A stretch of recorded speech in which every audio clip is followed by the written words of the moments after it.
Shalom and Salam and Shanti and peace, the sacred words of many of the great sacred traditions. I'm Rabbi Arthur Waskow. I'm director of the Shalom Center. And this is a moment in time when it makes sense to talk about Hanukkah. It's the moment when there are festivals of light at a time when the earth is going through a time of darkness, at least in the northern hemisphere. The sun is at its darkest, the moon gets to be at its darkest, and Hanukkah is set up exactly that way. You might even say it's set up to be at a time of spiritual and political darkness, which also, given the dangers to human life and the life of all the species of the planet that we're going through now in the climate crisis, you could say this is a dark time at that level as well. And Hanukkah is intended to bring light into that kind of dark time. So what does Hanukkah have to do with the climate crisis, with global warming, or as I call it, global scorching, because warming ultimately seems so pleasant?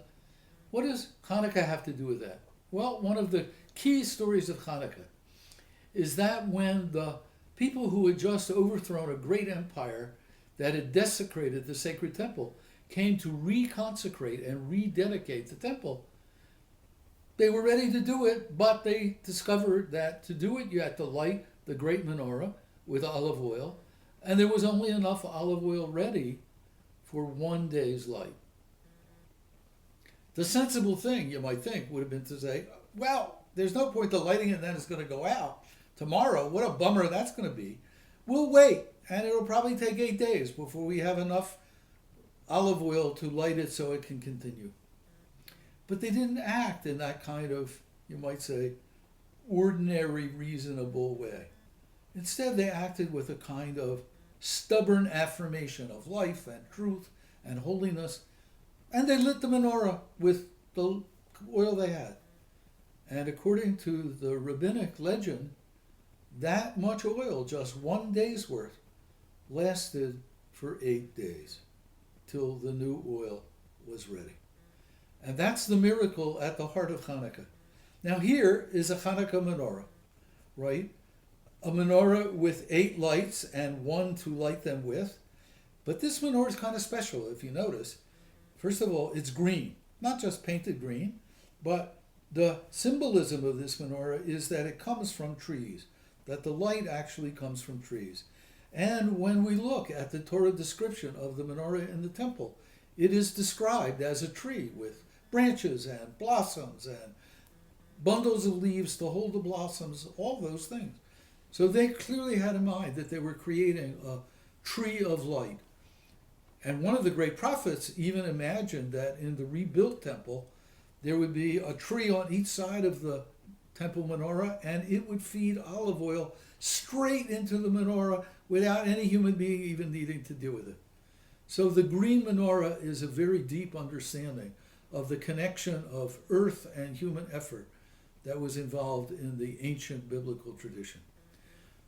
Now, look at that story of the rabbis about the 8 days worth of need being met with 1 day's worth of oil.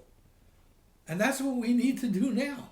We need to reduce our use of oil and conserve energy and find new sources of energy so that we don't need to burn oil and coal and heat up our planet so that it scorches human beings and other life forms as well, so that it floods ocean sides, so that it creates droughts. We need to bring light into that dark moment of human history, dark and dangerous moment. Now, Hanukkah at the beginning was an act of action. It wasn't just an act of ritual. It was an act of facing very great power and changing the world. And that's what we need to do too. We face great powers, big oil, big coal. They say there's no such thing as global warming, let alone scorching. Or they say human beings don't have anything to do with it. We know the science is clear. So what are we going to do about it? We need to get together to mobilize human energy, human action, so that the governments and the corporations change the way they behave. And that's what we need to do with Hanukkah as one of the wonderful times to do it. Just imagine dozens of people going to an oil company office, carrying their own home menorahs and lighting them there for Hanukkah and saying, 1 day's oil for 8 days' need. Time to limit big oil's greed. That's a not unreasonable chant, but I'm sure you can write an even better one. And this doesn't have to be, by the way, just Jews celebrating Hanukkah. This could be an interfaith action. It could involve Christians and Muslims and Buddhists as well as Jews. You could think of Hanukkah for humanity and for the earth. So that's what I think we need to be asking ourselves and energizing ourselves to do, to change the way our use of energy is affecting our earth and ourselves.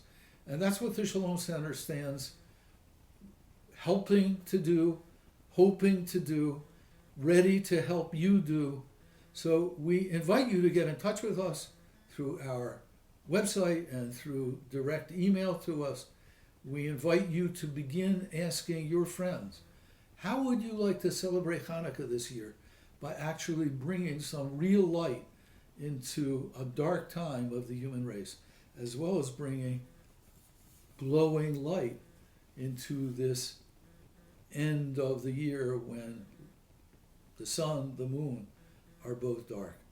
So we welcome you to join with us. Shalom, salam, shanti, peace between human beings and between human beings and the earth.